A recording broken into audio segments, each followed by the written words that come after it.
1-0 to the Arsenal, 1-0 to the Arsenal, 1-0 to the Arsenal is what the opposition is singing. This is the Arsenal Vision post-match podcast. My name is Elliot Smith. You can block me on Twitter, Yankee Gunner. Yeah, it's not a good sign when the opposing fans are the ones singing 1-0 to the Arsenal.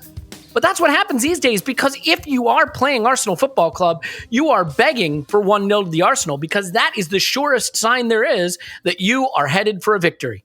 I kid, but I don't kid. It's the truth. Look, these are the podcasts that I find most difficult to do, because it is easy to just fall back into the same old arguments, fall back into the same confirmation bias, have the same debates, beat the same dead horses. So let's do that. That's going to be fun, isn't it? No, I'm kidding. I don't know. We're going to get through it together, though. We're going to blame the people that deserve blame. We're going to argue about whether they're the right people, and we're going to come away friends. Most importantly, we love you. Thank you for being here. You help us get through it, and we will indeed get through this together.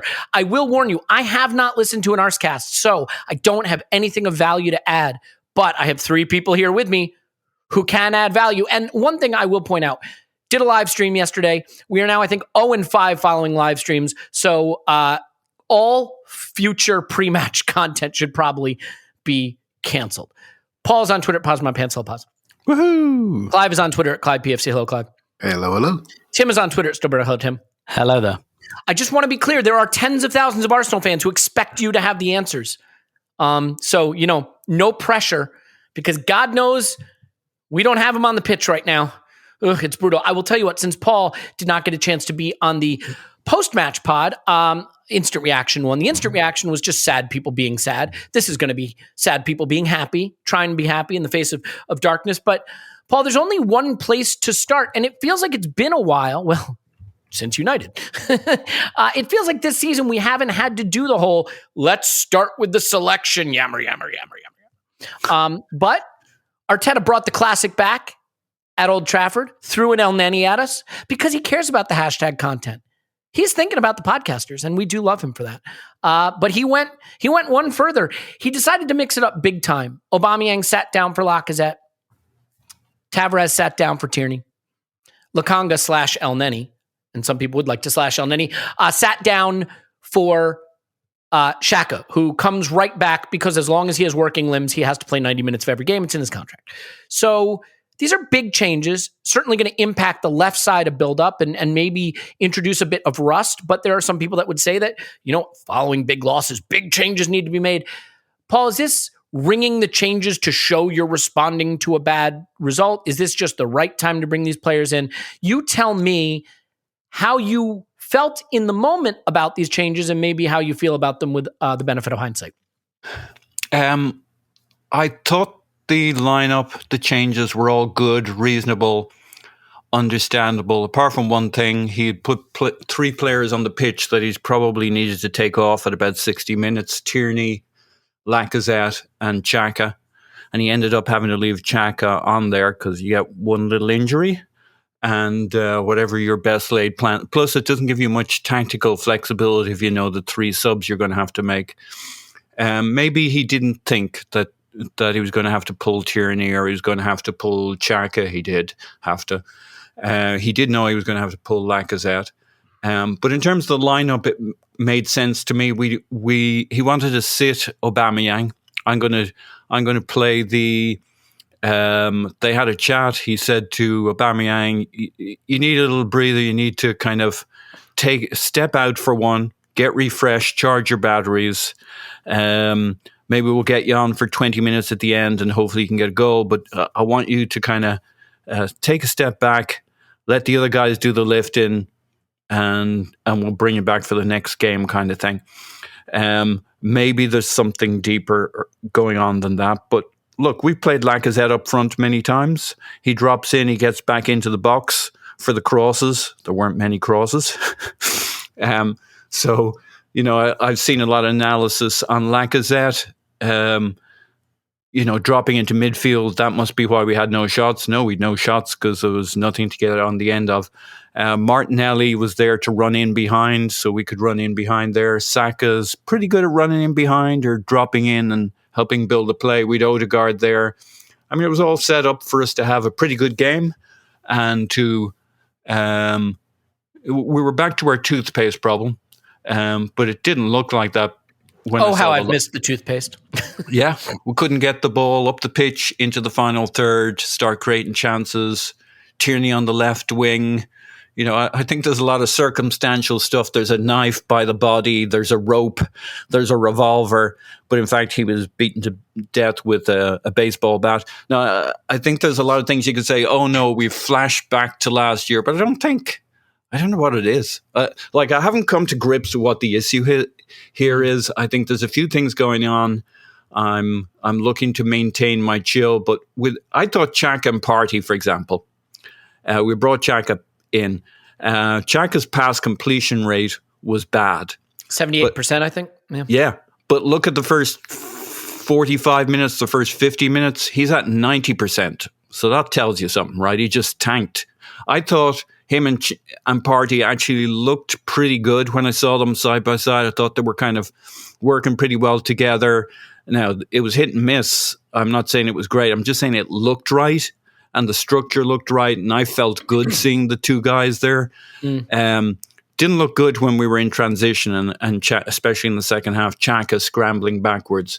But I could see, like, if I hadn't seen this game and I'd seen certain sections of it, I'm like, oh yeah, I can see how this is going to work. Tierney, Tomiyasu, both getting forward, supporting the play. Xhaka and Partey, Odegaard, I thought was mostly pretty good, dropping in, busy. High pass completion rate. Saka real clean on the ball. Martinelli not so much. Lacazette had that tougher job, so he was a bit more hit and miss. But for 50, 60 minutes, Xhaka and Partey's pass completion was fairly decent. If not particularly useful. Yeah.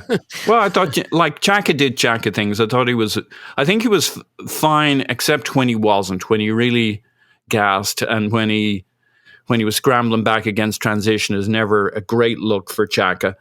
But yeah, it just didn't add up to a whole hill of beans. And No, it certainly didn't. It didn't. And like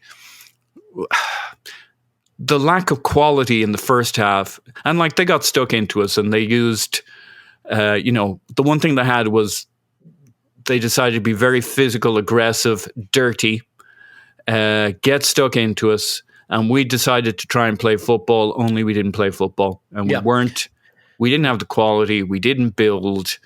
I did listen to the Arscast, and Andrew was very frustrated, for example, that we don't press up high like Liverpool do to make something happen in the final third.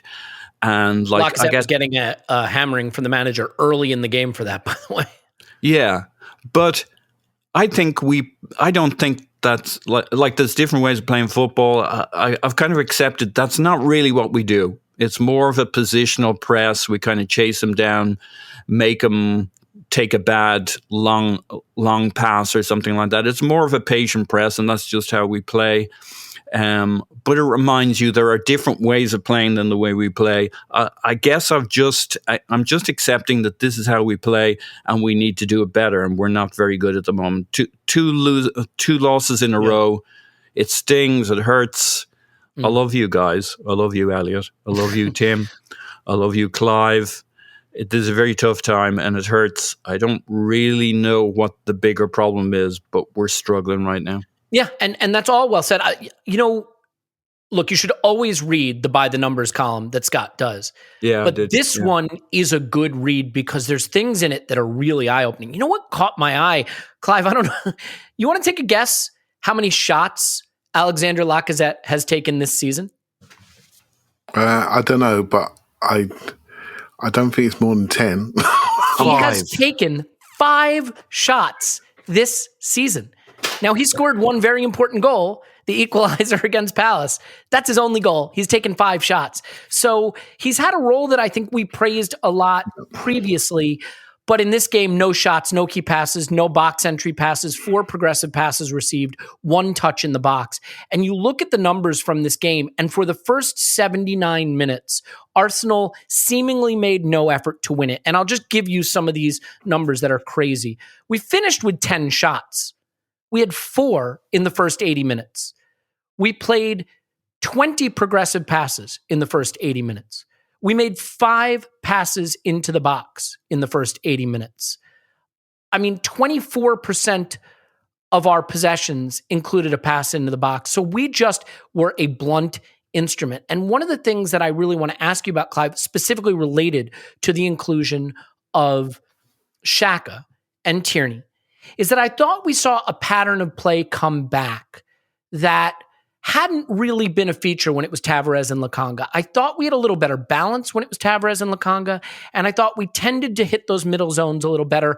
And I wonder if it's a Smith Rowe issue. So correct me if I'm wrong, but I feel like in the 4-2-2-2 thing we were doing, we'd get a little bit of a box with Lokonga and Partey, and then Smith Rowe and Lacazette, or whoever it was. And then you'd kind of have Saka maybe more in that wider space, and Aubameyang might drift into the channel or whatever, but you'd get a bit of a box. But with Martinelli and Lacazette, you lost that box a bit, and everything started to revert back to those funnels to the wings. So a funnel to Saka isolated in the wing, or the Xhaka to Kieran Tierney superhighway. And I thought that really made us very one-dimensional and easier to shut down. Now, the goal comes from that superhighway in very traditional Arteta ball style that we've seen when Tierney and Xhaka play. But otherwise, I thought we lost some of the dynamics that had been positive in our, let's call it, quote-unquote, good run prior to Anfield. So not just in terms of picking Xhaka and Tierney, but more in terms of the tactical side of it. What do you think that changed in the way we played, if anything?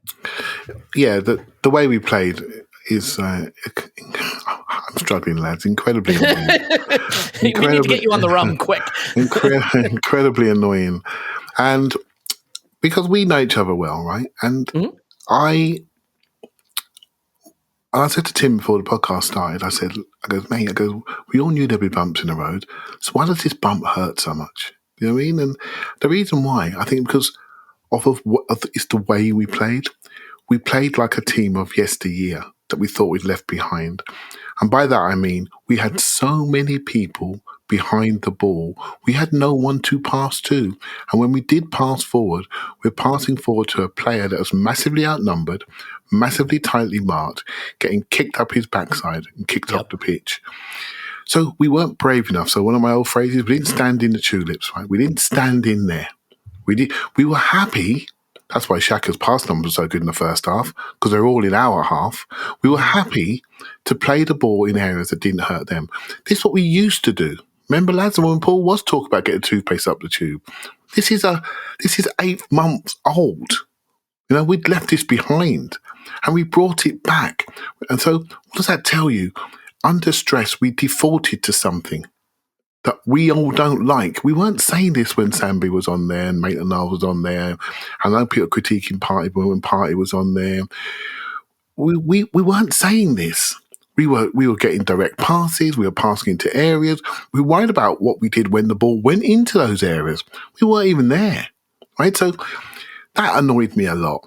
Another thing that annoyed me, you got Everton basically protesting, right? Protesting. So, you have a way of playing. You have a game model. I get it. You have a game model. That game model has to be tweaked by the variables of the day. The variables of the day is they are crap. They are so scared of us.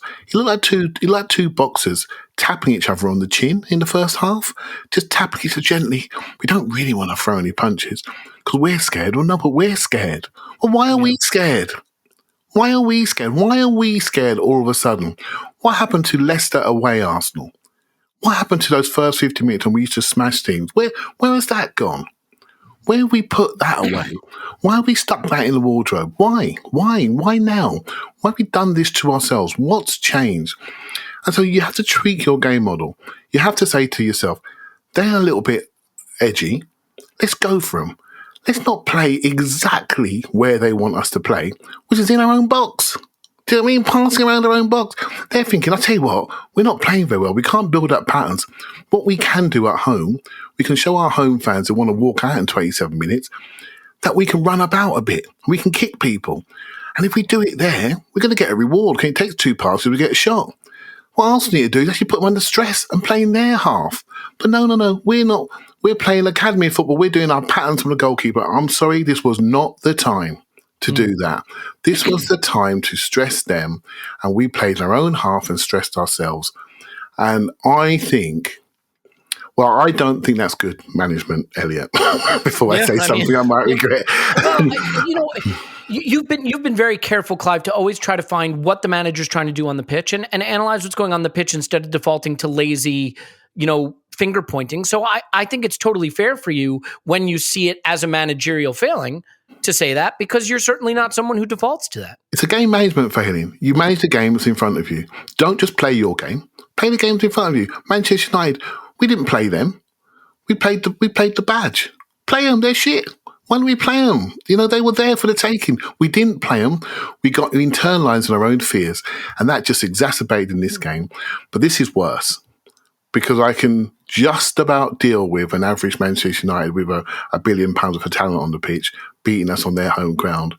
But I'm struggling to deal with this. I'm struggling to deal with this. Well, and the one thing I'll say, there is some, and I leaned into it, let's be fair with my intro, some defaulting to the when we get the lead, we go to pieces thing. And I get that happened again in this game because we were 1-0 up. But I actually think that that's a bit lazy in this game, because in previous games where we had taken the lead, we had actually been dominating the opposition and playing pretty well and then went to pieces. This game, we were just bad, period. Found a goal because they're shit and we had 90 seconds of good play and then continued to be shit. So I think this was more of a just bad game start to finish. And in fact, maybe in the last 20 minutes, we played our best football. This team wakes up and gets urgency. And when it has urgency in it, it can play a bit. I don't know why it's so scared to just go do that. And I don't know if that's transmitted from the manager or if it's the players. Tim, the thing that I think you have to look at, though, when you ring the changes, you get change. And the question becomes, are you changing to something better or worse? It's one thing to say, I'm going to take out Lacazette and put in Odegaard, or say I'm going to take out Tavares and put in Tierney. But you play Lacazette, who hasn't played striker all season. You lose Emil Smith-Rowe, a high-touch sort of inside wide forward, and switch to a more off-the-ball, penalty box-oriented forward, Martinelli. You change from a two-way fullback in Tavares to an up-the-pitch, get in the cross fullback in Tierney. You change from a, tidy on the ball, progressive midfielder in Lokonga to more of a sit deep, static midfielder in Xhaka.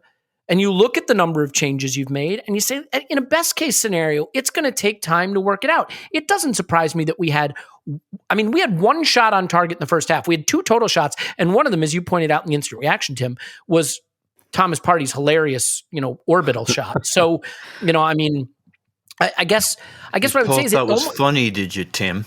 You know how Tim loves a speculative shot. I think my point is that this number of changes with this number of stylistic differences is always going to yield a little bit of rust and time to adapt, but you're moving away from the things that you built and I'll put good run in quotes because I know some people think it's overstated, but it was something. It was a morsel. And you've now really moved away from it. And one thing that came back, I talked about the Xhaka to Tierney highway, but again, it's Xhaka, left defensive half space, in line with the defenders, Partey alone in central midfield as it's vacated, Tierney out of the camera angle. It's a pattern of play that we hadn't seen a lot of. And, it's roles that players haven't taken on. So forgetting who the players are, the names on the shirts, do you think just the amount of change in the styles of players was always going to have the possibility of yielding this kind of rusty performance, which in the first half, it clearly looked like to me? Yeah, I think there's something to that, and missing Smith-Rowe as well, which in one respect is unfortunate. In another, I think the signs were there in the Man United game that he needed to come off, and he wasn't taken off, and that's because we're heavily reliant on him. But I think, and yes, I think a lot of those very predictable patterns of play came back. We weren't pressing anymore. Like when we started playing the kind of 4-2-2-2 system, like a month or two ago, there was, we started that off with lots of high pressing, forcing lots of turnovers, things like that. That's all gone. Can you do that with Xhaka in the team? Probably not. That kind of dictates your style to you a little bit, which is a bit more standoffish and, like you said, a little bit more not leaving a bit of a hole in the midfield. And we know that Arteta wants to do that. We know that Arteta regards that space as more important than the centre circle, which I'm not sure I agree with, but I think the thing is, it's so predictable. Like, we all know what's going to happen. So I know I've said this before, like, if you're an analyst and you've got Arsenal coming up, like, you can take a day off, basically. that's one assignment you can rush, because it's like, this is exactly what they're going to do. Like, it's just quite obvious, but it's just weird. I think what we're all, and Paul referenced it there as well, like, what we're all struggling with is we don't really know what's going on, because, as you said, as soon as it gets to 80 minutes and it's 1-1, a lot of these problems go away. Like, the sloppiness in possession goes away, the ball progression issue goes away, not being able to put teams under pressure goes away. So there's got to be something there, and I really don't know what it is. I'll read out a tweet from Arsenal Column, who I'm sure Anam from Arsenal Column, who I know people will know very well, but I think he came close to putting his finger on it. And this is something I've been wondering the last few days. It's not so much, is it a question of Arsenal dropping off, but Arsenal, just not so much being told to drop off, but just not having enough instruction about how to go forward, if that makes sense, because all so focused on building from the back, and all of a sudden now we're back to this kind of very slow progression. It must start at the centre half, and all of this kind of stuff, and actually we're seeing less of Ramsdale. With those kind of progressive passes, it all seems a bit more laboured again. But Anam tweeted during the game, that's the thing about saying Arteta doesn't want his team to defend so deep that it's a subconscious reaction by the players. It's clear he wants to bring his players back to start with the ball always at the back. He hasn't created enough conditions to get his team higher. And I wonder if what happens when we concede and it goes to 1-1 is kind of we just become, and I mean this in a good way, a bit more chaotic. There's a bit more urgency. There's a bit more bollocks to like doing a bit more fuck. I mean, everyone can get behind that. a little less like protractor football, like, oh no, Mikel says I must pass to this guy and we must go here and here and here, and it's like orienteering. And I don't know, like, I'm grasping here, but maybe it becomes a bit more chaotic in a good way. And all of a sudden, Nketiah is running at a fullback who in Ben Godfrey, who, let's face it, is shit at fullback. Yeah. Not a bad centre half, but shit at fullback. And all of a sudden he can't deal with Eddie Nketiah running at him, which is I didn't even know Eddie Nketiah could do that, to be honest. And so it's so hard to put your finger on, because I'm sympathetic to making changes in this game, because we had 3 games in 6 days for the first time in quite a while, and you do have to rotate and you do have to get the best out of your squad. But so some of those decisions, and I could at kickoff, I was kind of all right with Lacazette starting ahead of Aubameyang. I didn't think it would solve a lot, but I kind of thought, okay, but Martinelli's there, so that makes some sense. Like, Martinelli can kind of do the Oba stuff. And then instead what we do is go a little bit galaxy brain and try and do that dual 10s thing between Ødegaard and Lacazette, and then have Martinelli kind of going forward. And to be fair, that is where our goal comes from. But then we had like Lacazette, instead of forming like the second line of attack, which he actually quite likes.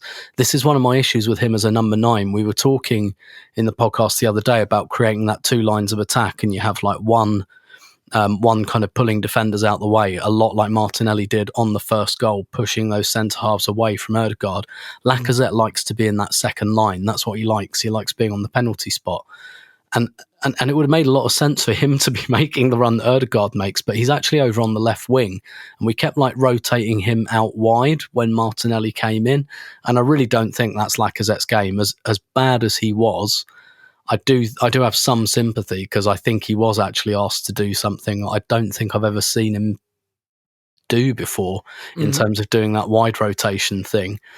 And I don't really get what that was about. And again, it felt a little bit galaxy brain, a little bit overthinking. And, when a team is a little bit low on confidence anyway, that strikes me as a bit of a fool's errand, to be honest. But Yeah, so there were like plenty of change, and like we've all referenced again. Paul referenced the stats of Xhaka there, and obviously we lose the second goal because he's already made one tired foul, and he can't make another tired foul at the end, which was what we really needed in that moment. So I'm sure even Arteta would be thinking, yeah, I should have taken my son and Lord Granit Xhaka off for 10 minutes or so, and then I could have just like punished myself when I got home, and I don't know, like that scene in Fight Club where the guy like puts like the soap acid on his hands. Like I could have done that as penance afterwards, but kept the point. But yeah, and it's weird, and yeah, I said this on the instant reaction pod, but I get why Xhaka's important, but we treat him like he's prime Ronaldinho or something, and like he's world class and simply must play all the time, and I found that odd, and I have to say maybe a little bit desperate. And even if you like him, he hasn't played in months. And Yeah, you're exactly. already making other changes. So like you've got, because this whole thing, Tim, isn't there supposed to be this whole meritocracy thing we've been praising? And like Lukonga's man of the match candidate against Newcastle, he's dropped for El Neni at Old Trafford and dropped for hasn't played in months Xhaka, for Everton. And it doesn't feel very meritorious to me. And like Xhaka was fine until he got knackered, and it's not his fault he got tired. It's completely stands to reason that he got tired, but he needed his manager to see that, and his manager didn't. Yeah, and look, I mean, to your point, one of the things that we've been saying a lot with Arsenal that's been a struggle, and we've been saying it mostly after we've taken a lead, but I thought it was a struggle this whole game, is that there's no way out. There's no exit. And, against Newcastle, we played with no net. We just went up the pitch and stayed up the pitch and committed resources up the pitch. And you know what? Say Maximin and Joelinton had a couple of chances the other way, and we snuffed them out barely. There was the shoulder-to-shoulder challenge from Tavares that was excellent. But you take those risks because the trade-off is that you think when you have dominant territory against a weaker team defensively, you'll make them pay. And we did against Newcastle. But even then, we stopped at 2-0. Yeah, I know. There but were we did at it least two other goals on the pitch for us, and we stopped. I totally agree, but at 2-0, at least you can tolerate it. My point, Tim, is we did it this game at 2-1 down, or at 1-1, at 79 minutes, and look at what it did. Just by committing those resources, we had an Odegaard chance, an Oba sitter at the death, an Nketiah sitter, like all the football we played without it. And so, maybe I'm being tactically naive here and just talking about put guys up the pitch, but I do think sometimes if you want to play in the attacking third, you need more players in the attacking third. And if you look at like Lacazette's first half touch map, it's half of the touches are in our half and the other half are in the left half space on the edge of the attacking third. And that's it. There's no point of the spear. There's no tip of the spear. There's no presence in the attacking third. If you look at Martinelli, who I like, and I think there are a lot of good things he did, he's all the way out half of his touches are in our half and the other half are out on the left touchline. So I don't see how we were going to push them back. And so, Paul, I think one thing we should touch on, even though I hate to get bogged down in it, because I think there's a fine line between recognizing something was a factor in the game and using it as an excuse. So I want to say this. You can recognize something was a major injustice in the game and also recognize that does not absolve you from playing the football. I said this on the instant reaction, Paul, but I want to say it again just to be clear. If you get a penalty given against you wrongly and you lose because of it, that's major because it is a goal down you shouldn't have been down. If you get a man sent off wrongly, that's major because you're a man down that you shouldn't have been down. But if you are denied a red card that should have been given to the other team, while it is an injustice, it doesn't rob you of the ability to still go beat the team 11v11. So let's face it, Mike Dean was awful. They should have been down to 9 men. The stomp on Tomiyasu's face is an absurdity and should be a red card. The studs to Tavares should be a red card. There are a couple others that I think are borderline, if not double yellows. They should not have had 11 men on the pitch, but I am not using that as an excuse. But let's at least address it because certainly bad. And while also recognizing they have 2 goals hilariously chalked off due to blade of grass offsides. It was disgusting. I couldn't, when I saw the replay and the VAR thing, I'm like, oh, he's gone. It's so clearly a guy putting his studs into another guy's head. Did you hear what Neville said, by the way? Yeah. For those who missed it, Gary Neville goes, he definitely meant it, but I can see why it's not a red card. Yeah, but he also said he also said anybody who plays the game knows what he did there. Yeah, it's a red card. It's a red card. And like he does that no look foul by looking away, but in a way that makes it worse because he knows he's stamping him in the head, but he doesn't know if he's getting him in the eye. He doesn't know what the fuck he's doing. Like some other dude had his eyeball hanging out in a game last week. This is dangerous shit. I mean, the studs on those boots aren't the studs I grew up playing with. Those things are like fucking razors. Yeah. No, that's absolutely disgusting. And what was done to Saka again, this game, other games, I'm like, this guy is one of the jewels of English football. And like, you would think referees might be a little protective of this guy, given the talent he has. And it's like fucking open season. It's like deer hunting on Saka. They can kick the shit out of him. Godfrey came out with vendetta. There was a clear message from Benitez, who has plenty of priors, to say, let's kick the shit out of them because we got nothing else going for us. Mix it up and kind of unsettle them. I don't think it particularly unsettled us. It obviously didn't help. The weather was shitty for about 10 minutes in the middle of the first half. You can throw in a few things that maybe threw us off our rhythm a little bit. But I didn't see any excuse making. I'll tell you what I did appreciate was Arteta was asked about it afterwards. He didn't blink. He said, whatever, VAR had a look at it. I don't want to talk about that. He says we weren't good enough. We lacked quality. And, while we're pasting him for the things he got wrong, I think it's important that, especially at this particular point in the season, that he's as honest as he can be with himself and with the team, so we get to the root of what the problems are here. So yeah, it was kind of disgusting, sickening, but as you say, it doesn't. I don't think it impacted us. They should have been down to 10 men, but we should have beaten them, and we should have outplayed them. And it's at home with their crowd, and they would have eventually got their crowd behind them by getting stuck into us. But we should have been outplaying them. If we were unlucky and didn't get a result, so be it. But we didn't. We never got close to outplaying them. But I do think there's a bit. We got to watch ourselves with the narrative of what we didn't do in this game. I think we did a lot more than we give ourselves credit for. It was low quality. I think we tried to do a lot of things. I think Lacazette was where he was supposed to be on the pitch. I think we were pressing the way we press. I think we were, as they say, trying. But I think that's a pretty low bar, though. If you said we weren't trying, at that point, but you go and look at what everybody's saying about what went on, and people have assumed we haven't even hit the low bar. What I do think is the way we choose to play, which has a certain amount of patience and building, and we're not the most direct, means if you have low quality, it looks like you did fuck all. It looks like you never got out of your half, because you kind of didn't.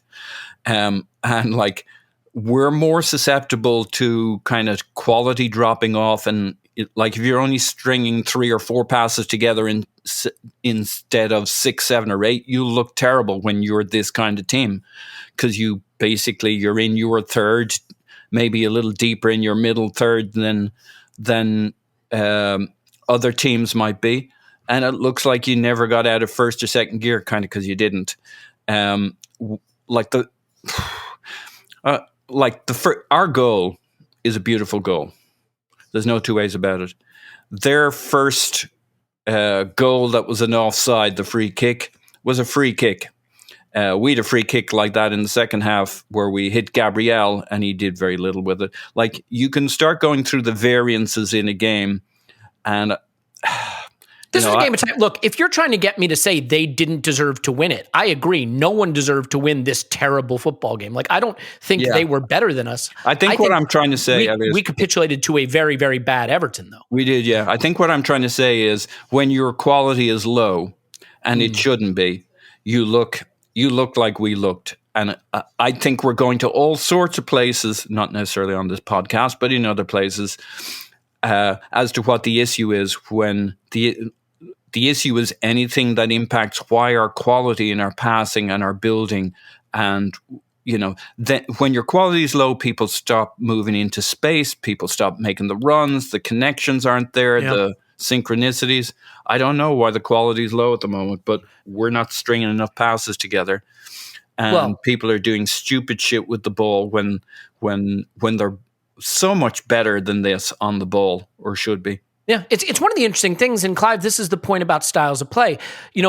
To Paul's point, we're not stringing enough passes together. One thing you can do if you're not able to beat people with your passing is you can beat them with your dribbling. We're a very, very poor dribbling team. We completed 3 dribbles in the first half.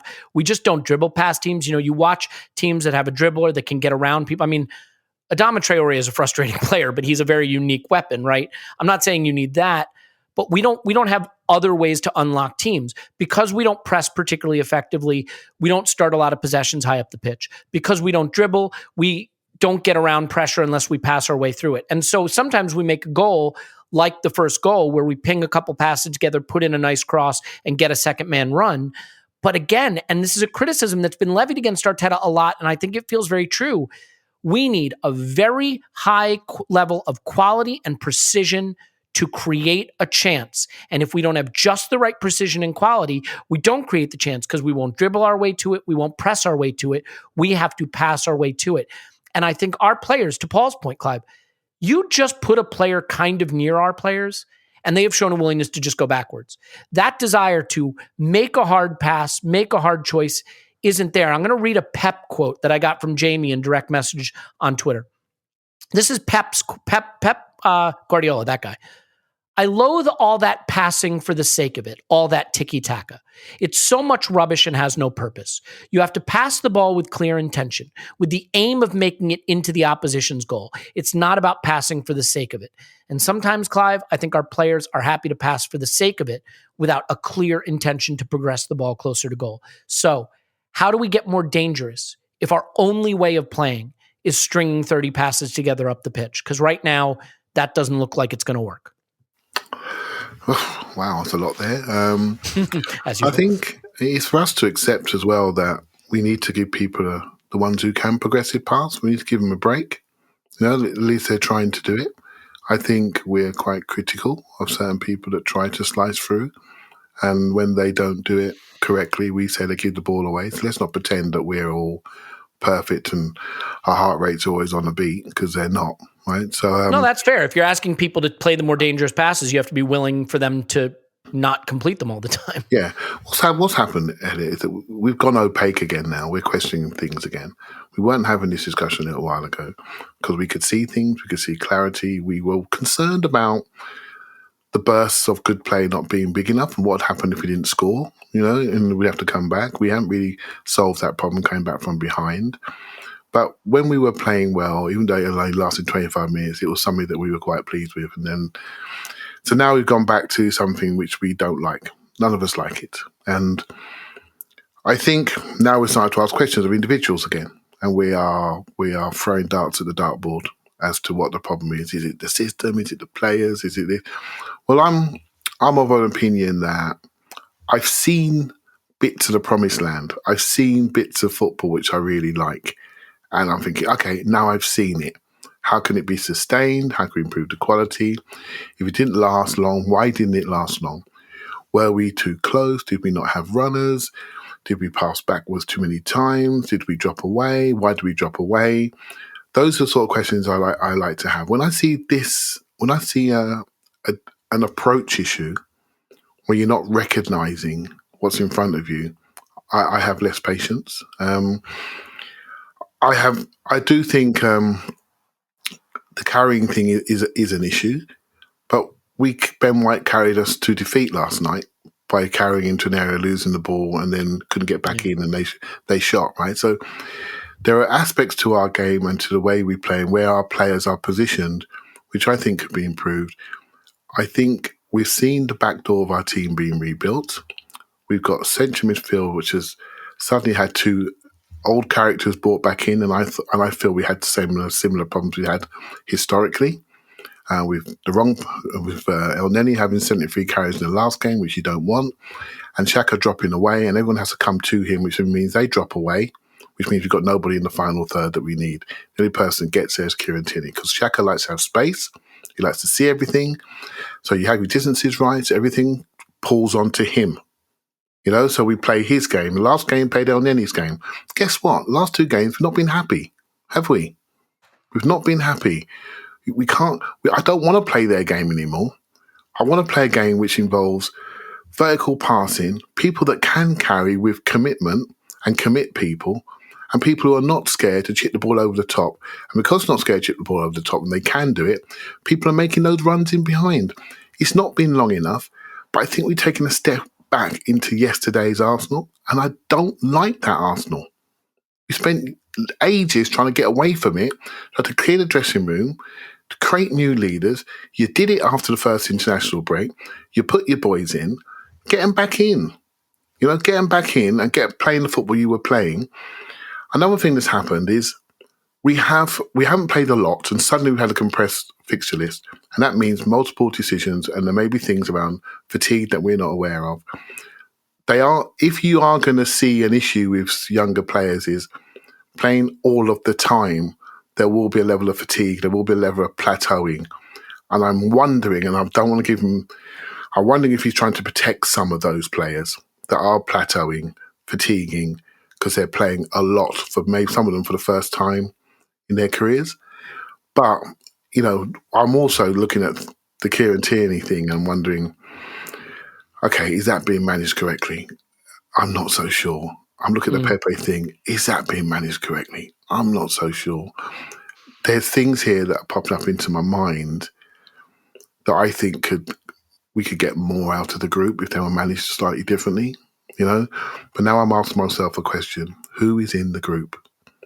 We're in the business month, pre-transfer window, and things have got strange. And I'm starting to wonder what's driving some of these decisions.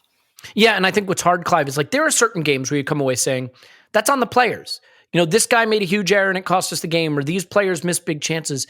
Some games feel more like manager games. Picking El Neni at Old Trafford and the way we played there, and then making these changes in this game and the substitution patterns when they came, who he picked. There are some games that naturally lean more towards an analysis of the manager. And, I'm not saying anything is entirely anyone's fault. Football is a multifactorial, multi-dimension problem that can't be solved by analyzing one factor. Yep. But some factors feel bigger in certain games. And to be fair to you, Elliot, I will say that the Newcastle game post Liverpool, is that right? Mm-hmm. The manager made a number of decisions of which we felt everyone was right almost. Full of praise for him. Yeah, everyone was right. Now we got a bit funky because we got a compressed schedule. And I have concerns. So it's not about, hey, look, right, everybody will get something wrong. But these decisions seem to put our confidence right in the bin. And I don't understand why we've almost done this to ourselves when there was no need to do that. And I think this is self-inflicted, in my opinion. Yeah, I think that's right. And so look, I want to get into what I think will be the hardest part of this episode, which is some individual performance analysis, some tough questions about the manager, and particularly as it pertains to the substitutions. I think the point is like you freshen things up, you get these new players in, and then it felt like getting stale again by going back to things that we've seen before that didn't work. It's kind of like you shave, and then the beard grows back, and you got to shave it again. And this felt like the beard growing back. And I think maybe what we're really getting to here is that the manager needs, he needs the Manscaped products. That's really what we're getting at here. I think if he had that fresh feeling, if he was freshened up, and look, the man is immaculately groomed himself, so surely he's already using Manscaped, but maybe that would help him so that when a Xhaka starts to grow back into his team, he can say, no, I need to shave that away. When a Lacazette at striker grows, I need to shave that away and freshen up again. And you can do that too. It's just as good for you as it would be for the manager. And I recommend you do it because these make great Christmas gifts. Here's some ideas. The 2-in-1 shampoo and conditioner just launched. Kills 2 birds with 1 stone. The Manscaped cologne-infused body wash. How about that? You want to smell good all the time? Can't hurt. Shears 2.0, a luxury 4-piece nail kit. I find that nail care is one of those things men in particular overlook. But like when I actually started taking care of my nails, my wife, it's one of the few things my wife has complimented me on in our marriage. So obviously that's positive reinforcement, which always helps.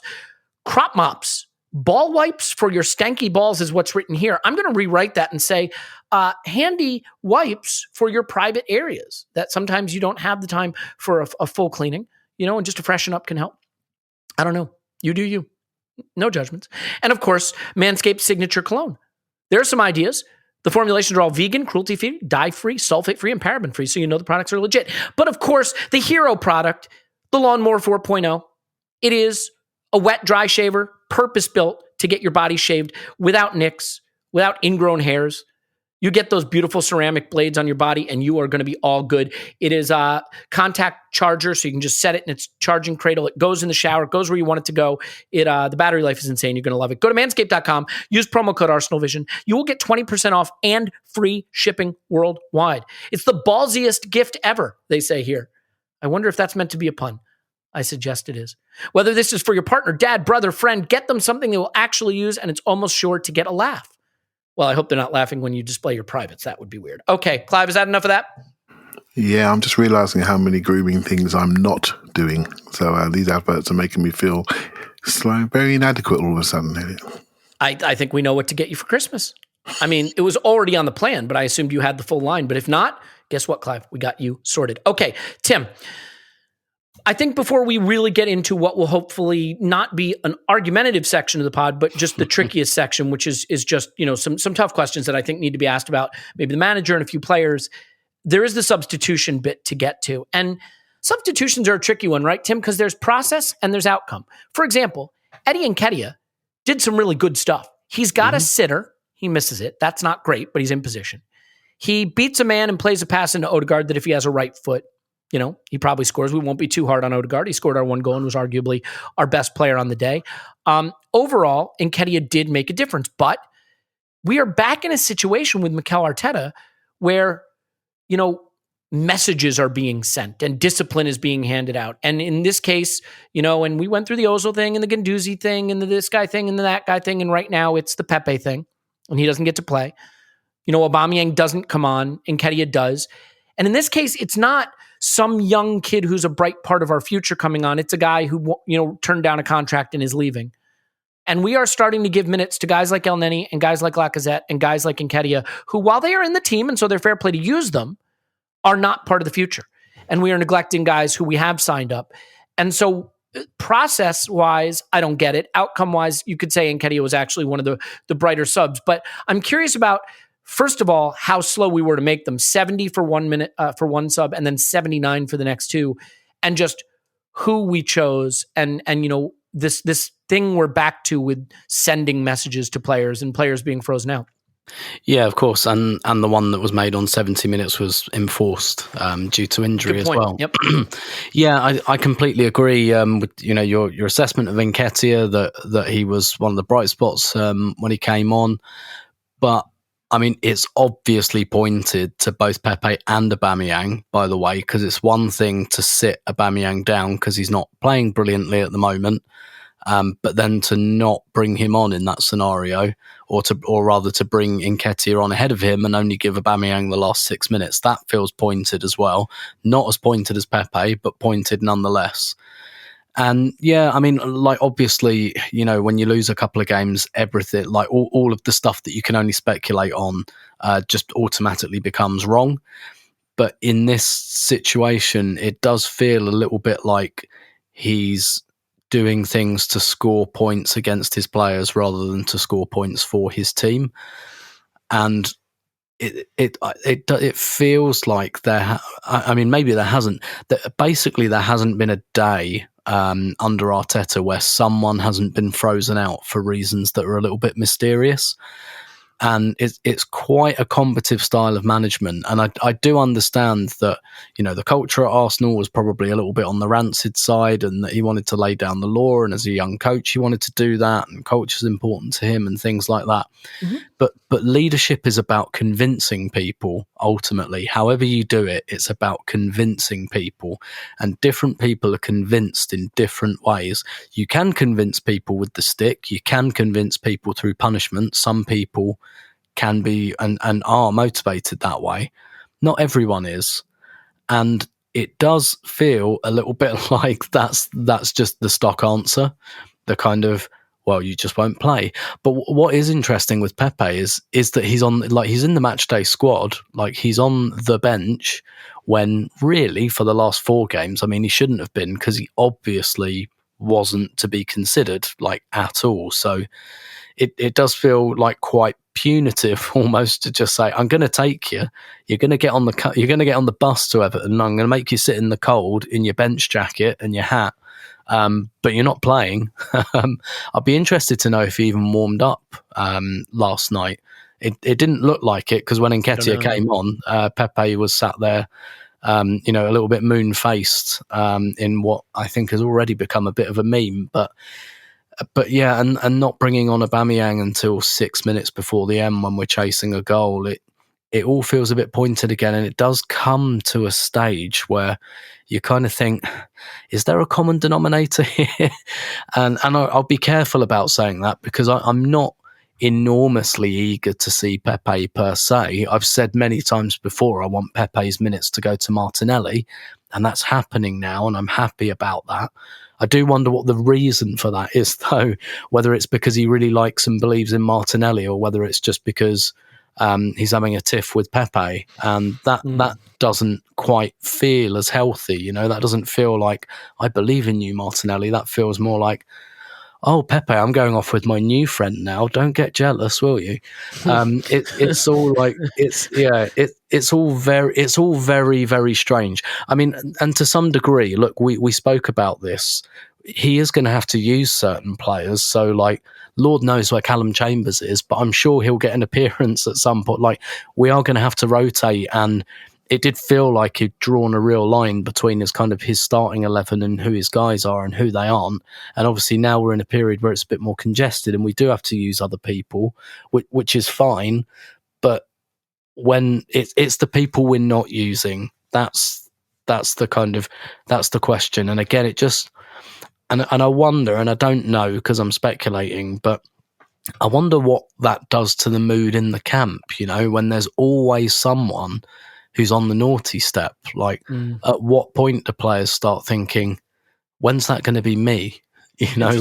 What if, like, am I walking on eggshells here? Like, and unless it's like massively obvious that Pepe can't be asked in training or something. Like, I do wonder, like, whether you get to a bit of a tipping point where it's a bit like that thing Arsene Wenger used to say about shouting at half time. And he was like, you can only do it really once a season, max twice. Because if you do it more than that, then, it's like shouting at a child. Like, if you keep shouting at your child, eventually they don't care anymore, because it's just what you do.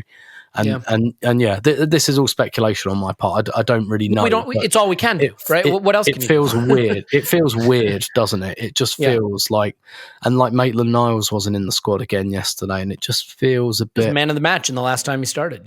Yeah, so maybe he got too big for his britches again. Who know? I don't know. I mean, what's interesting, Tim, is you contrast it. So, like, everything for me is compared back to Arsene Wenger, not because that's what we should be doing, but it's the only other manager we've known that was long-term at Arsenal and had success. But, like, he wanted to win so much that even when he wanted to mete out discipline, he couldn't hold himself to it. Remember, he tried to bench Alexis at Anfield and brought him on at halftime. And we criticized him for that because that was a mixed message, right? But there's this part of me that thinks, like, the really competitive managers that prize winning over everything find a way to work with their trickiest players, because if they can help them win, they know that that's more important than being proven right. And sometimes I think Arteta, I almost want to be like, you're hurting yourself, man. And I'm not saying Pepe is Alexis. He's not. And he's been bad at times, but you can't just freeze out players of that quality when you're a team that scores 1 goal a game at best.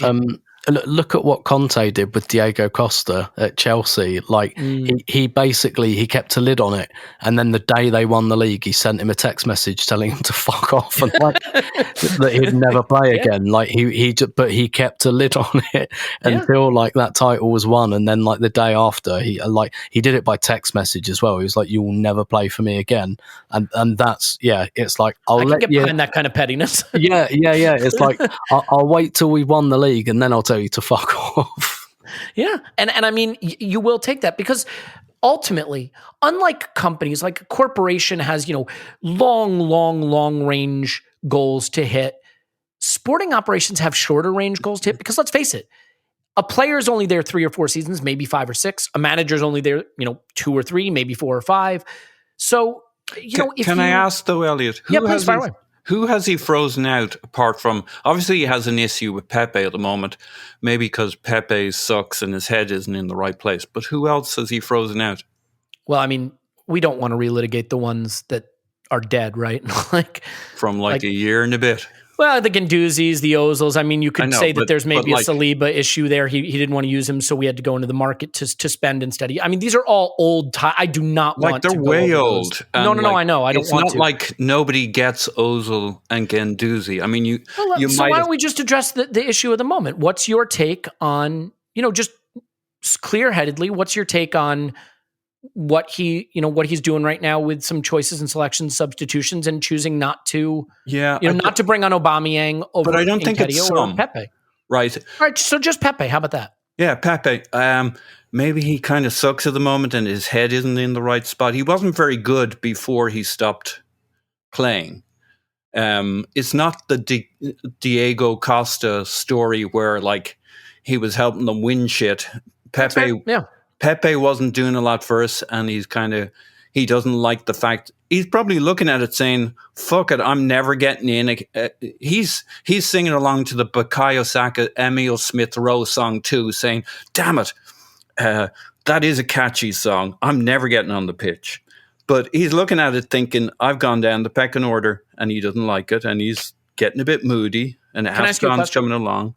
And so I'm not saying there isn't a bit of a Pepe thing and he couldn't handle it. But it's like we have created a narrative that he's there isn't always somebody on the naughty step. In fact, sometimes we're shocked how people who've been written off are back in again. Yeah, no, that's fair. You can get too far into narrative. But let me ask you a question then. And this is not meant as a pointed question. It's an honest question because I'm curious about your take on it. And I'm not sure how I feel about it either. Which is just at what level, what is the balance that a manager has in terms of needing to get a tune out of players and being responsible for not being able to versus also knowing when it's time to sit players down and look for other solutions? Because I agree, Pepe finished last season very much in the team and excelling. And I thought he also finished. It was a late run by him. Yeah. But so what I'm saying is, and he hasn't been great this season. Clearly I think it's fair to say, something happened in the Palace game, and Clive identified as well, where he wasn't as happy with him. We haven't seen him since, really. But what do you think is the balance between a manager needing to manage the harder players, get tunes out of the tougher players, not just work with the guys who sing from the same hymn sheet, but also recognizing that a manager does need to create certain criteria for playing, and if players don't meet that criteria, he has to stick to it. How do you view that balance? Because I think that's a tricky one, and I tend to default to, you got to play the most talented players and find ways to get them on board. That's sort of more my inclination. Yeah, but he's not the most talented player. Fair enough. What's your? How do you balance those equities? I think you're exactly right. You have to, in the sense that you have to balance it, but you don't have to play the most talented players. You have to play the players that play best together. That's not the same thing. Fair. And you'll find manager after manager who say, it's about the team, which is, of course, in the end, you wanted to be almost all of your best players at the same time, but not all your best players on the pitch at the same time. That's like 7 or 8 exciting attackers, or I'm exaggerating here, or maybe taking it to a ridiculous point, but you don't. You put out the best 11 that play the best together, and Pepe is not in our best 11, and maybe is not taking it well, and I think the more important thing is for us to accept as supporters that things we'll never understand if we're not part of the squad, if we're not on the training ground. We just won't be there. And I can't say either way,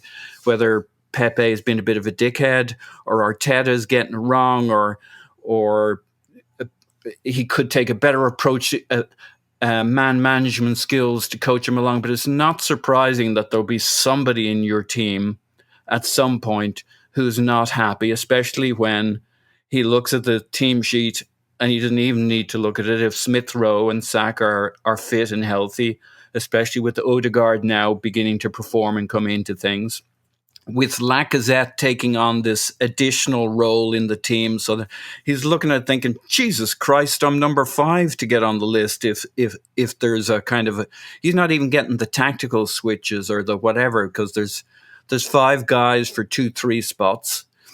And he's like, how do I get into this? Now, there are different ways of playing where you could get Pepe on the pitch. You know, Clive's talking about maybe using Pepe in the kind of the 4-4-2 instead of Lacazette in that role, which would be really interesting to see. I mean, it's not that there's no way on the pitch for him, but he's seeing that there's no way on the pitch right now.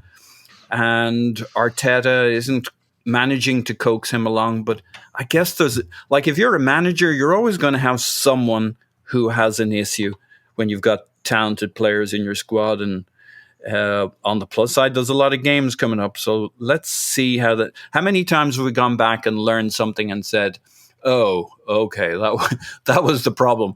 The guy had his leg amputated the week before. That's why he wasn't playing. So we'll know more in January, I think, about how bad the rift with Pepe is. But, like, he's not even getting off the bench. Like, I get all that side of it. But you always have a player there's something going on with. Yeah, and let's be clear, right, Paul? Like, for me, Martinelli playing ahead of Pepe is not a thing, because you could argue Martinelli is the better player right now and the better player for the team right now. Nketiah getting on ahead of Pepe is when you start to get into there's something here. And I like that he started Martinelli again. I think we all do, that he's giving these younger players. And once you pick Martinelli and you decide Alba needs a bit of a rest, you understand why Lacazette's on there. I like that Odegaard's starting to step up and play. You know, if we'd won, we'd feel quite differently about quite a few things right now.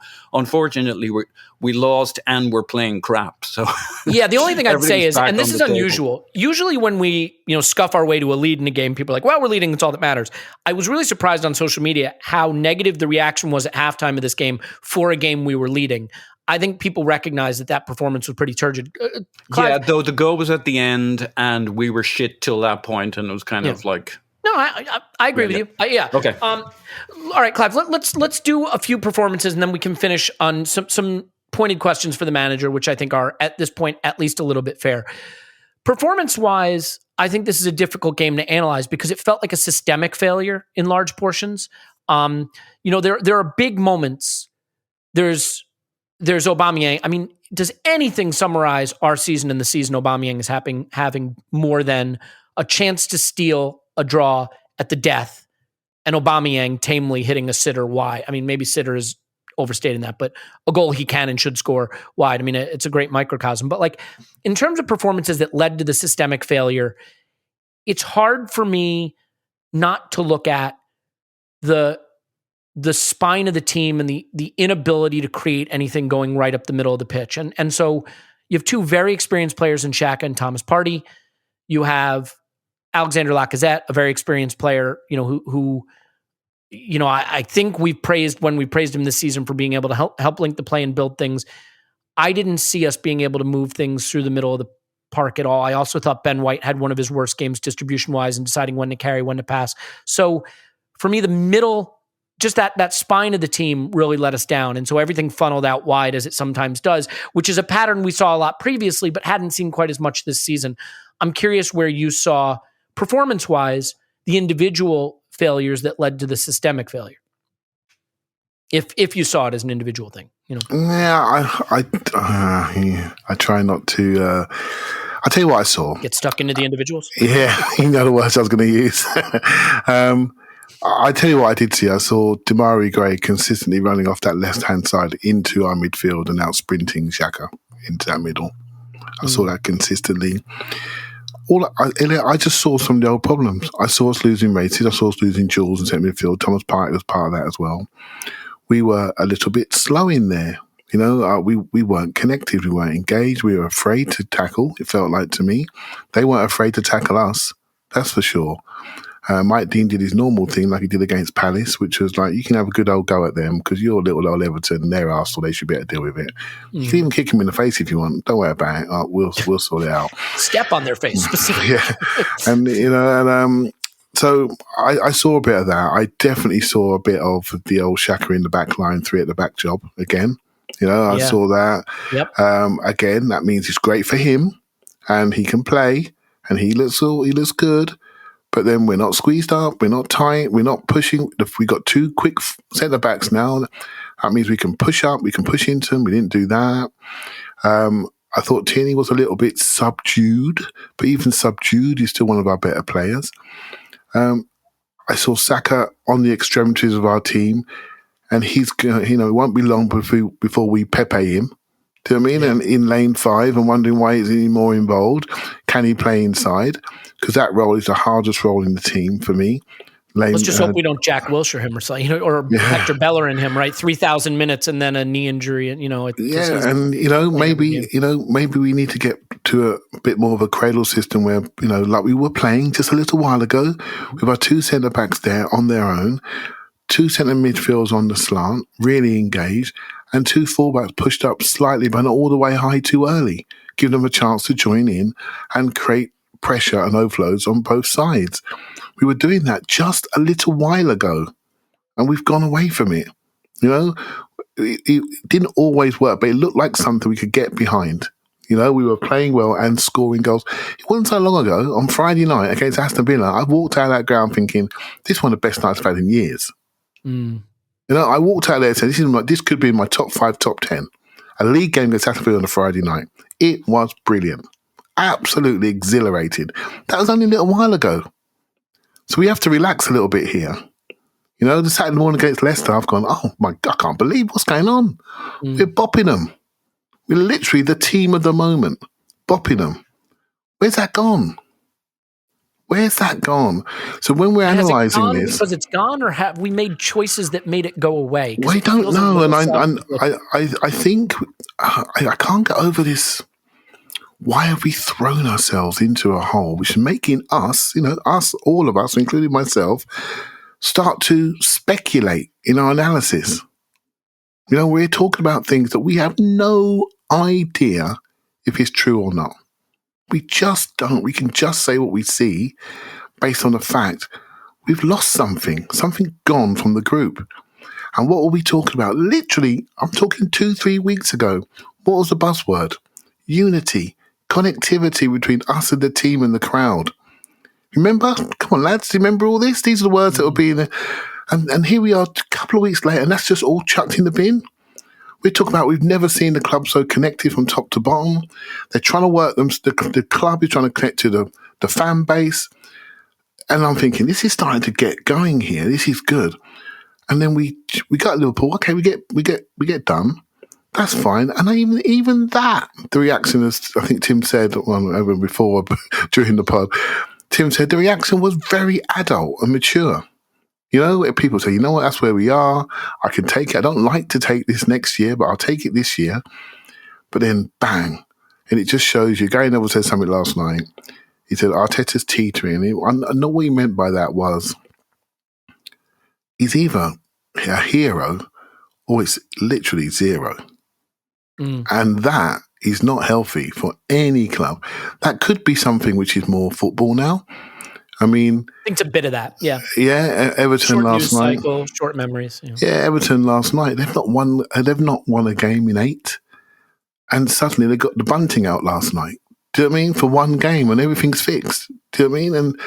And I don't like living in football analysis environment. If I'm honest with you, I'm a little bit more circumspect, but that's me. That's the way I am. But I'm just trying to remind myself. It wasn't so long ago. I was walking out of that ground thinking, this is wonderful. And here we are now, and I'm questioning my very existence. I'm questioning Can I challenge you on that just slightly? Mm-hmm. Which is, are they both 2 sides of the same coin, though? Which is that you walk out of a home league fixture against Aston Villa feeling like top of the world, or come away from an away league fixture against Everton feeling like you want the manager sacked. They're both two sides of the same coin in the sense that if you zoom out and look at a wide enough time frame, where I struggle, Clive, is slightly different, which is just I see roughly the same. There are patches of improvement and patches of decline. But if you look at it, you know what? After 15 games last season, Clive, it was 15 goals scored, 19 goals against, -4 goal difference. This season, 18 goals scored, 22 against, -4 goal difference. We're actually negative on points versus the same fixtures last season, subbing relegation teams for relegation or promoted teams for promoted teams. And we're 6 points better off. But on expected, we're flat. So I guess if you zoom out and you don't just focus on this 3-game run encouraged me or this 2-game run discouraged me, I just wish we could see a clearer line arrow pointing up. Yeah, me too, mate. Me too. And then we were seeing some zoom out stuff a couple of weeks ago, weren't we? The XG table, for example.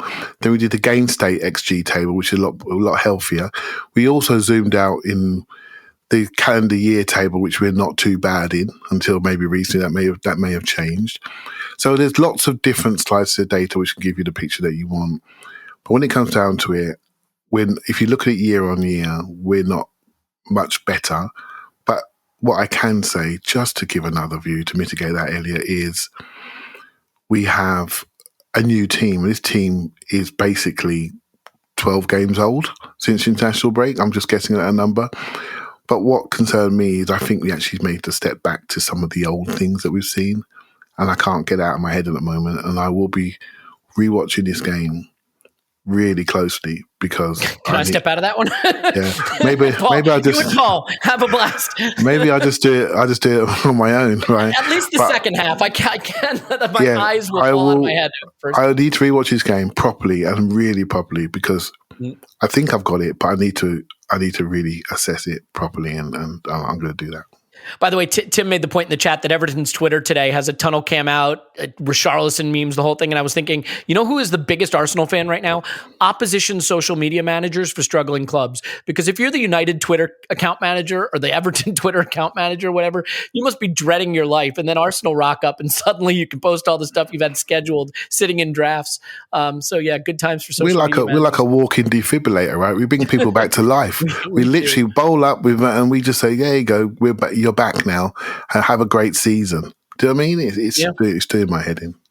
Yeah, Tim, I mean, the reason I think Scott's by the numbers column is interesting is it does zoom out a bit on points compared to same fixtures last season. And again, that's tough because you're comparing promoted teams to promoted teams. Some of them are better. Some of them are worse. I get that it's not the same. Teams add players. Teams get stronger. They get weaker. We are behind last season now in terms of points compared to same fixtures. And we're trending to be about level points by round. You start to look at all the metrics, goals conceded, shots, expected goals allowed, and they look pretty flat. And so I guess what I would say to you is, what are the KPIs? I think this is my thing with Arteta. You know this. I was very much in support of this appointment. At times I've been very disappointed with him. At times I've been more encouraged with him. But I think if you're going to take a risk on an untested manager, then the club has to have a supreme level of discipline to know what their key performance indicators are and really hew to that and be guided by that and say, you know what? We know what we're looking for. We know what we're measuring by. And as long as we're projecting towards that, then we feel good. When we stop feeling like we're projecting towards that, we're in trouble. And I wrote a tweet last spring.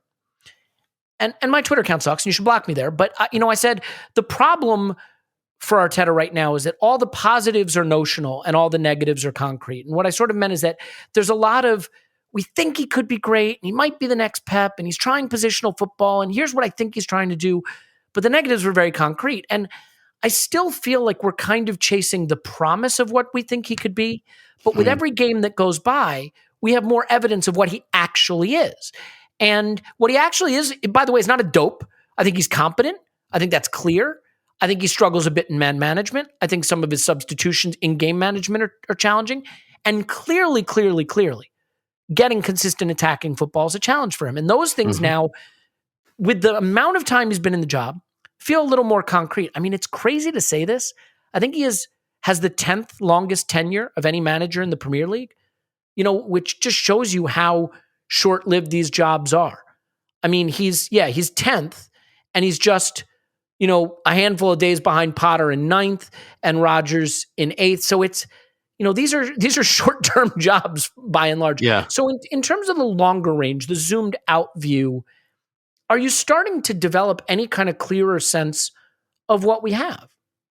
Yeah, what you're describing there is basically like faith versus evidence, right? And good way of putting it. In lieu of evidence, we reach out to faith, and that's why thousands of years ago, when we didn't know how the world got here and things like that, and we didn't know how all these animals turned up, you turn to faith, but like you start peeling that back as the years and the decades and the centuries go on, and you get more and more evidence and more advanced evidence, and then you start to say, actually, maybe some of the things we thought like 1,000 years ago just aren't relevant anymore. Obviously, this is a much smaller kind of circuit of time, and probably a much less important issue, to be fair.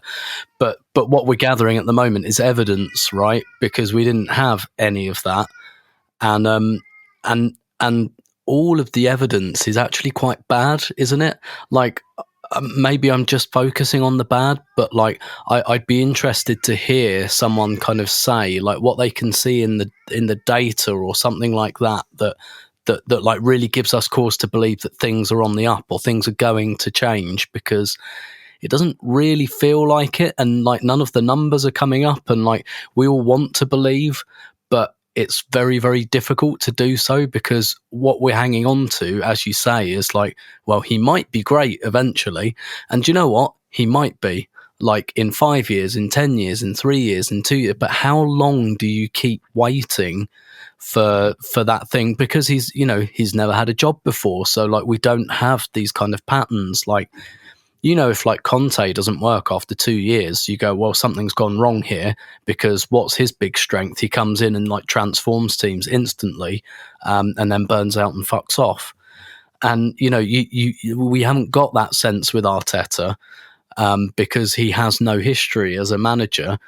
And so you're hanging on to these faith-based positions. But as time goes on, like, my faith is diminishing because the evidence isn't there, is increasing of what he really is.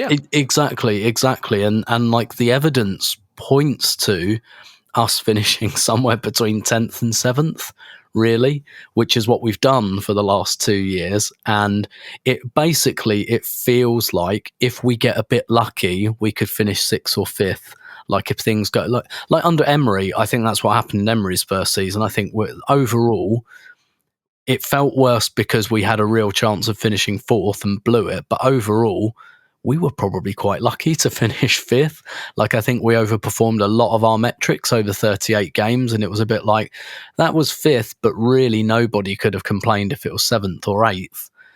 And it kind of feels like we're just hoping that might happen. We're just hoping that like we might do enough, or someone else might implode, or West Ham might get knackered, or Conte doesn't work at Spurs, and we're looking for external factors a lot of the time, and that tells you that we don't have confidence in the internal factors, and it's just becoming difficult to deduce that this is anything other than like upper mid-table fare, which if the wind blows just right could get us into 6th or 5th on a nice sunny day. But it feels like we've been in a faith-based position for a while, and obviously by like necessity, because there was nothing else, there was no evidence. You have to kind of go on faith, even if you're a skeptic, you're kind of that's all you've got.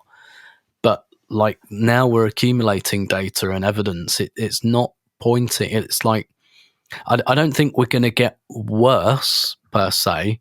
Well, what it feels like this is what we are is about 8th. Let me hit you with some Socratic method then. Here's some Socratic method for you, Tim. Question and answer. Where do you think the squad talent is in terms of finishing position? Where do you think this squad should finish roughly? I think it could somewhere between 5th and 9th. And where do you think there's Arteta will guide the squad to finish? somewhere between 5th and 9th, but probably more the lower end of that. Right, but so what I'm saying is you're basically saying, at best, you feel that Arteta will guide the squad to its par result or worse. Yeah. And I guess my point is, if you are listening to this thinking the squad is a 6th place squad, then surely an average manager should get the squad to roughly 6th. A below average manager, probably just below 6th, and a really good manager, hopefully just above that. Now, I get it. It's more complicated than that. But, I think at the point that you're saying your manager is probably going to guide you to a finish that reflects at or below the talent of the squad, what you're saying is, what you're saying is you don't think your manager's elevating the talent. And that's what you're looking for ideally. And Paul, I'm going to hit you with the podcast title now and a little Aristotle, because I know you like that. Aristotle said, quite famously, of course, we are what we repeatedly do. We are what we repeatedly do. At some point, you stop being able to say, I think we are blank. I think we are X if what you repeatedly do is Y. And if what you repeatedly do is trot a team out that cannot score goals and create big chances repeatedly, that finishes 7th, 8th, and 8th, that, takes leads and throws them away, then at some point, even if you really want to be an optimist, really want to look through the weeds and through the trees and through the forest and see something else, we are what we repeatedly do. And there is an opportunity cost, a big opportunity cost, to relying on what you hope something is in lieu of what something has proven to be.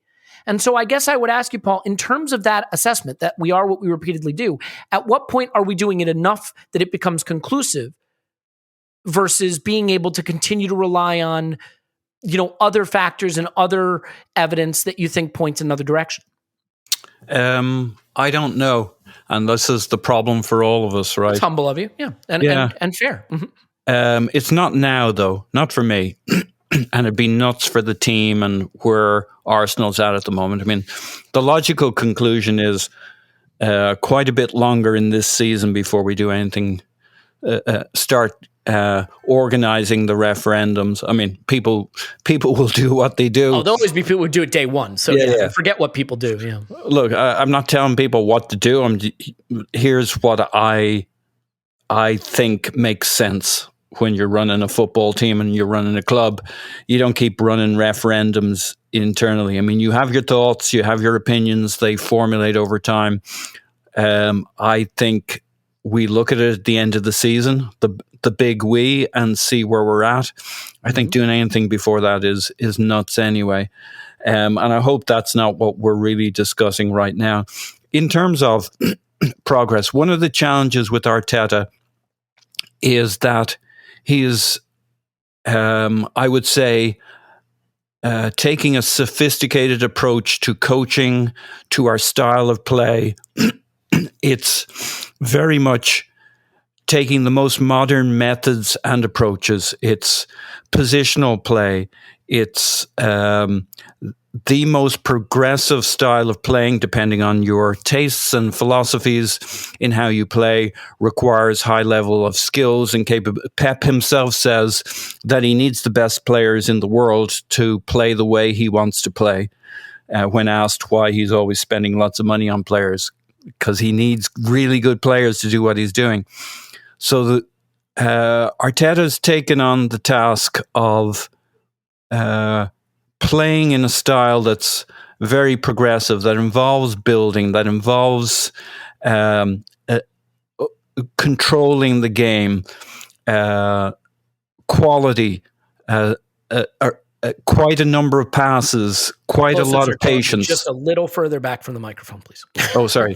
Yeah, because you're hitting me with good stuff, but it's usually you're telling me I'm a little quiet, but it's an approach built on quality. And there are more direct approaches. There are approaches that are more designed to leverage physicality, athleticism, directness, etc. Well, we have known for some time that our approach, based on the manager we picked, is more around positional play. It's around structure. It'll be great when it's great. And in the meantime, it's going to feel really inconsistent. So we're back to the guessing game, to Tim's point of what do you do in an absence of evidence?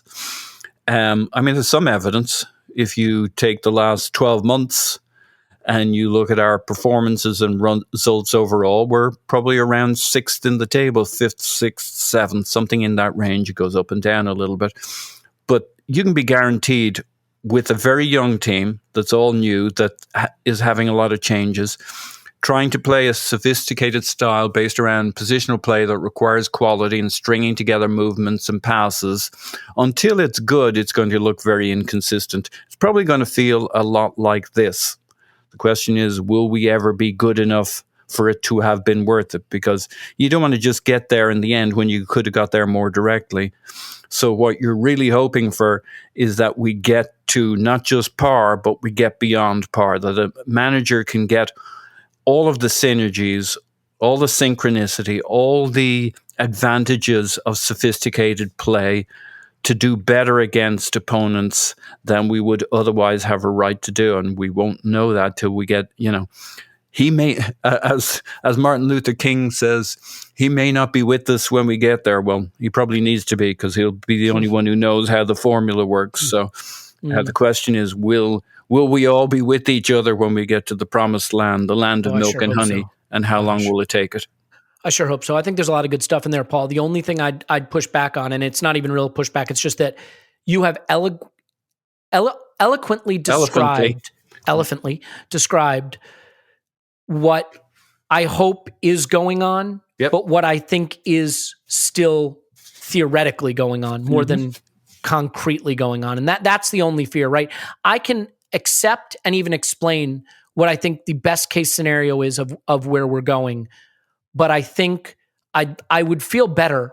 If you're a faith-based person, this is probably an easier project to get on board with. But the only way you're going to feel better is if we're consistent. Yeah. But we're not going to be consistent because it's a young team. We've had, apart from injuries, every team has their injuries, but a team that's built more on directness and athleticism suffers less when you're changing players. So we got new guys coming in, we got young players. When you play young players, you get mistakes. Well, we're seeing that with, take your pick, Tavares, Ben White, etc., etc. No real excuse for Thomas Partey, but even the Thomas Parties of this world can have an off period, an off phase, very long off phase in his case. And so inconsistency is not to be is to be expected, and we're seeing that. We more than maybe other teams will struggle when we're inconsistent, because that means lower quality, which means we're kind of stuck way too deep on the pitch, because to get up the pitch, we have our way of playing, and quality and low quality and inconsistency is going to hurt us bad, and we'll look ugly. We're looking ugly. I definitely think one of the other things, I don't want to touch on it today, I think it's more of a January discussion or maybe a second pod of the week discussion. There's going to be a discussion that's needed too about the squad building side of things, because the club deserves so much praise for so many of the bargains and quality buys they've made at the margins of the transfer window. Tavares, Lukonga, Tomiyasu, Ramsdale. That's not really the margins. That's sort of a bigger purchase. But when we've splashed cash, especially on like wages, like Partey, Aubameyang, Benjamin White is certainly a possibility there. I think some of our bigger purchases have not delivered the consistently high levels we need. So, Clive, I want to hit you with just a final question here. You've talked about the washing machine a lot, and I think it really is in my mind right now, because now we come into a very busy period. The run has to be good. We have Man City, I think, January 1st or something. Before that, we have what you would theoretically call winnable games, plus West Ham, which looks like a big game. He's got to right the ship. And I worry that now he's almost put himself in the washing machine, because he's mixed it up. He's rung the changes when maybe he didn't need to. Now he'll be thinking, system change, Lukonga back, Oba back to center forward. Has he put himself in the washing machine? And what do you think needs to happen for him to get himself back out of it and feel like he's in a safe, stable position again? When you win, it's called good rotation. When you lose, it's what the hell are you doing? You're reaching, right? Yeah. And that's the nature of the world that we live in. And we all start to rewrite teams again and think, well, he needs to play. And then we become that sort of fan again. And that's because the results have gone against us. I'm not sure what he's going to do. I'm genuinely not sure what he's going to do. I knew this period was coming from a substitute and selection point of view because the games are now compressed. I knew it was coming. It was simpler once a week. And that's always been my thing for the season, actually. I don't think we're ready to be fourth or fifth, but our schedule could help us. And that was always my thing. Our schedule could help us, and that will become more apparent next year. But what I am starting to see is repeat issues when decisions had to be made in a compressed way. And the last time I felt like this was around the Europa League semi-final period when there were decisions to be made that I felt were incorrect, under pressure, not a lot of time to prepare and think about them. I think that's a weakness. I think it's consistent. And you could say, well, Clive, you don't know anything about those decisions and how they were arrived at. But I'm sitting there looking at, Gabriel, for example, didn't play in the biggest games last season, and he's our best defender by a mile. And a player that was bought by the manager, and why was he sat down in the key games? There are questions if you want to find them consistently. I tried to look forward. I tried to look to the horizon and say, okay, this is a new group. There's been some really, as you said, Elliot, some really good transfer decisions. There's still a bit of legacy around on the numbers that we know are Champions League numbers, which we are not in anymore. So we've still done a lot of work with reducing the wage bill.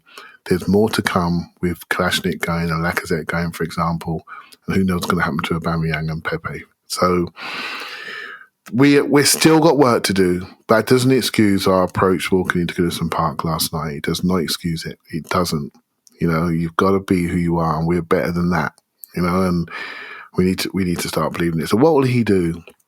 Well, I think the players that don't play suddenly become world class, right? And Sambi Lokonga, who got ripped out of Anfield on the 52nd minute, and basically that was 5 minutes too late. I think suddenly we want him back real quick, and Smith Rowe, who's been, saved Arteta maybe since Boxing Day last year. He has. He can barely walk. We want him back real quick, and this is the problem. We get Martelli, hasn't played for a long time. Then he plays compressed minutes. We lose him for another 2-3 weeks, probably, given what reports will be. We need him back real quick, So we as fans now are lurching. So what would the manager do? For me, mate, if I'm you, Mr. Arteta, get back to what was working when we played Leicester and Aston Villa. Get back to that system, get back to that verve, get back to that, because that is what people will give you a break for if things go wrong. They won't give you a break if we're not trying to play until we have to play. And that's what we've seen over the last week. Well said. I think it's fair to say that the fan base can be appeased. Not that that's why you should do anything, but they're willing to watch you fail, trying with Lokonga and trying with Tavares and Smith Rowe and Sack. You know what they're not willing? They're not willing to watch you fail with Lacazette up front. They're not willing to watch you fail with Granit Xhaka, which is why I thought it was time for him to move on, just because, just commit to ringing the changes. But he is lucky, because if any game does, I think Arsenal home to Southampton at the weekend screams comfort, screams getting back to comfort. I mean, I know they can be very pressy, but I don't know they're very good at it. I think we can get there. So a win against Southampton at home doesn't fix anything. If anything, it maybe continues the narrative of, to steal Tim's headline from the instant reaction. This is mid-table football.